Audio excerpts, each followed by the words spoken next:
Hi. Welcome once again to Look and Live. My name is Pastor James Devallon. I'm just so glad you're here. We are going to continue our 8 Laws of Health series here with Dr. Randy Bivens. We're in part number 3. Friends, I'm hoping these short segments, though we have a few people watching these, I hope they are a great benefit for you that are watching. And I truly believe this could go a long way for you when it comes to restoring your health and maintaining it. All right, friends, without further ado, let's get into this video. Once again, my name is Pastor James Devallon. If you happen to be new to the channel, make sure you like and subscribe to the page. Click the bell icon for more of my notification uploads. Comment below, share your thought and perspective with me. That matters. Every thumbs up also matters. So if you watch the video, give it a thumbs up. This is how we get to push this thing forward into the algorithm, into this YouTube world. Yeah, without further ado, let's now get into the heart of the message.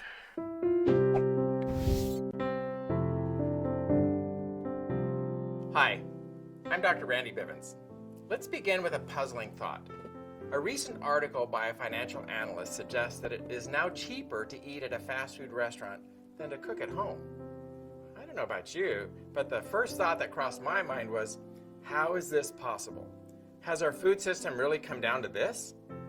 Shortly after the article was published, the New York Times published an op-ed that compared a typical McDonald's meal for 4 people against a meal of pinto beans and rice for 4 people. Not only was the nutrition of the beans and rice, which included onion, pepper, and seasoning, much better than the McDonald's meal, but it was also 67% cheaper. Recently, I heard someone say that we should be eating more like our great-grandparents. Think about it, it makes a lot of sense. Eating the way our great-grandparents did would significantly reduce the cost of food for the average person, not to mention curtail our astonishingly high intake of preservatives and hormones. Take my great-grandmother, for example. Nearly all of the meals she created were made using her old wood stove. She canned hundreds of quarts of fruits and vegetables, usually plucked from her very own garden. Not only that, she and my great-grandfather could probably count on their hands the number of times that they dined at restaurants each year. She and my great-grandfather would eat a huge breakfast, a large lunch, and a fairly small meal in the late afternoon. They ate things that they could grow and had a huge garden, a variety of berries, and a large orchard.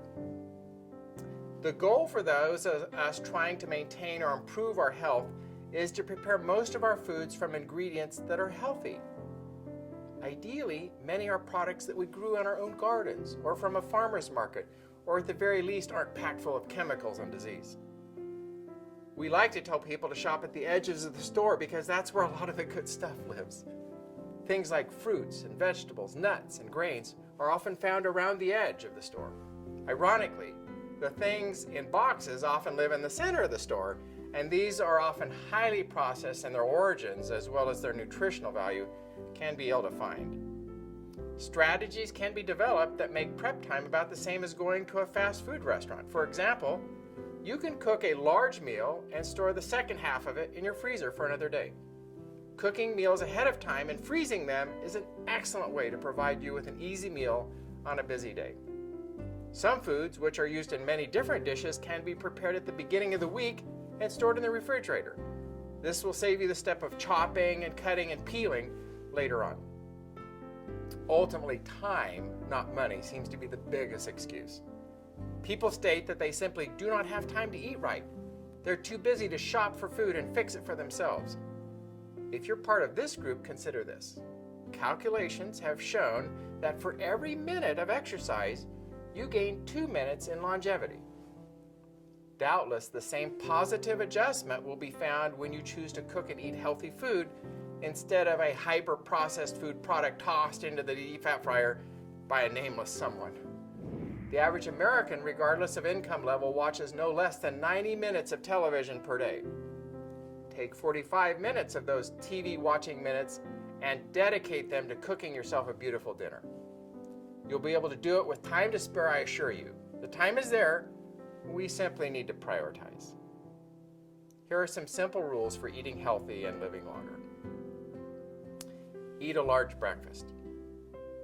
Eat 75% of your calories in the first 2 meals, breakfast and lunch. Have only a light meal in the evening with foods such as soup, cereal, or a small sandwich, mainly foods that are easy to digest. And remember to consume plenty of water. Consume 10 servings of fruits and vegetables each day.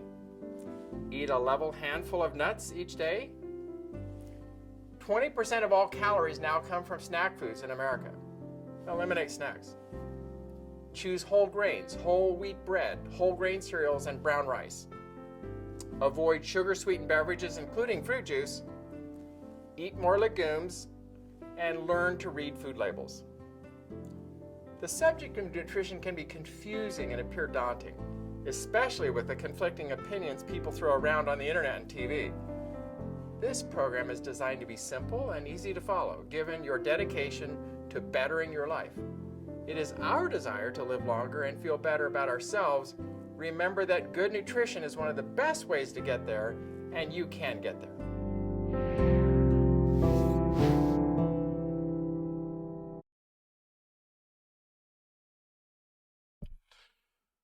All right, very informative, very insightful, very true.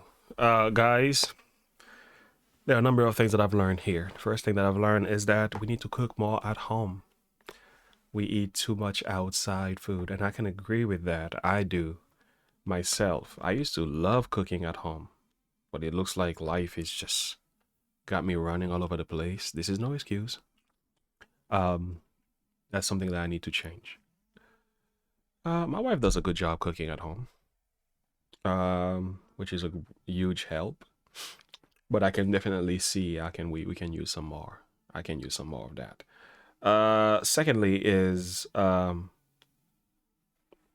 processed food. Shop around the aisle instead of the middle of the aisle. So significant when you go to Walmart, Target, and all these different places. You like, it is so true that around the aisle is where some of the best stuff are, and that's kind of where we need to be eating and spending most of our time shopping. Third is those 11 steps. Can I go through those 11 steps again? Eat a large breakfast, right? Breakfast king, lunch queen, and then supper is a prince or a princess, right? That's kind of how I heard it. So eat a large breakfast. Eat 75% of your calories in the first 2 meals. Very significant. Have only a light meal in the evening. Don't overeat in the evening. I'm trying to cut out eating after 7 p.m. And that's another good thing too. I'm working toward that. So really, you shouldn't go to sleep on a full stomach because of the digestive system and how much is happening there while you're sleeping. That's really not good for your mind.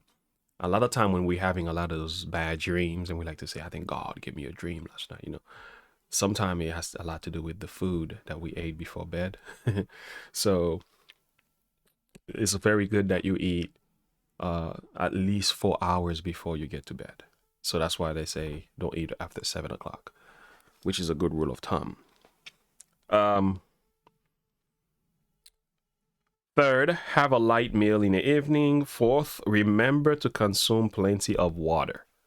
We spoke about that already, so make it a goal to drink more water. 10 servings of fruit and vegetables each day. Oh man, how many of us need to make some changes? I do. 6, eat a level of handful nuts each day. I love my nuts, but I can definitely have some more. Next, eliminate snacks. Uh-oh, somebody gonna get upset. Yeah, we can't do without snacks, especially in between meals. It's actually not good for you. It retards the digestive process. Choose whole grains. There we go.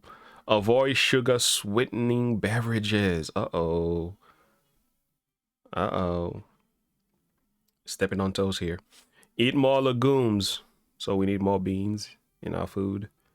Learn to read food labels. These are great steps, and I would like to apply them.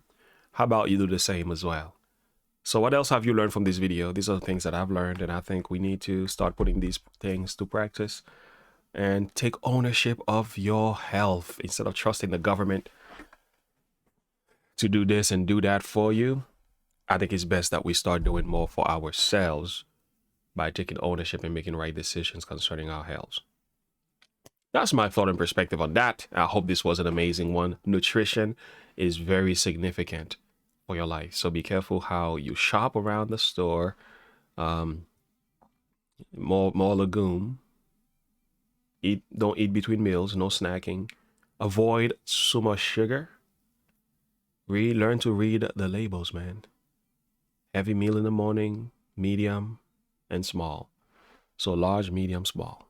Remember that. All right. Thank you so much for watching. Once again, put your thought and perspective below, like we've read before.